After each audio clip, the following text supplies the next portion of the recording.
A winter walk through the woods often presents us with views like this.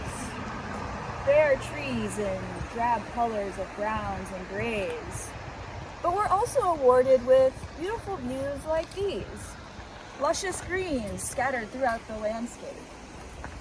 I'm Amber, an interpretive naturalist for Lake Metro Parks, and we're here at Penitentiary Glen today to talk a little bit about evergreens. Now, at the mention of the word evergreens, I'm sure you mainly think of pine trees like this one. But did you know that there are broadleaf evergreens as well? Now, before we talk about different types of evergreens, we first need to understand what makes a plant an evergreen. Deciduous plants and trees lose all of their leaves in preparation for winter. They do this to help them conserve water and survive against the harsh temperatures and days of limited sunshine. Our evergreens, on the other hand, they retain their foliage and their lush green colors year-round. They've adapted to survive in these cooler climates and even soils that don't have a lot of nutrients in them. Now, our evergreens originated in cold climates, but we also find some in tropical areas and in rainforests. There are evergreens with needle leaves, like this eastern hemlock here, and as I mentioned before, there are also evergreens with broadleaves, like this rhododendron. Let's take a look at the eastern hemlock first. Most of our conifers, or trees that produce cones like this one, are also evergreens. They always have their long green needles.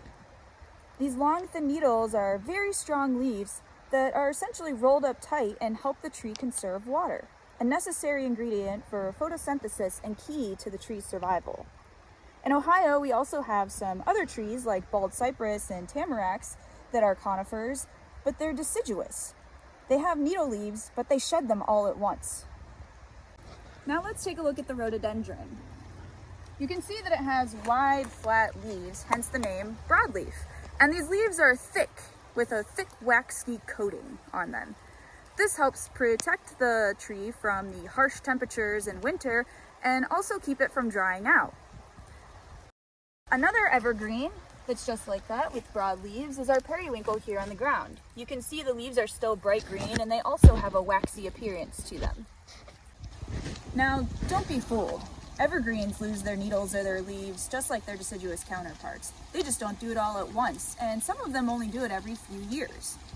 You can think of it like your dog shedding. Can you imagine what your dog would look like if it lost all of its fur at once? Additionally, the leaf litter from evergreens has a higher carbon to nitrogen ratio, which produces a soil that's higher in acidity and lower in nitrogen.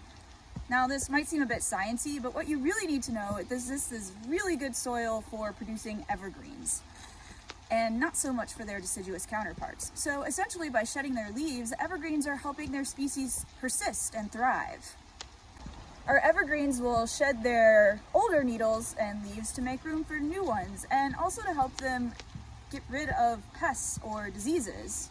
So the next time you're taking a walk through one of our parks, or even in your own neighborhood, take a look around and see how many different species of evergreens you can find. I'm Amber, and thanks for joining us here at Penitentiary Glen Reservation.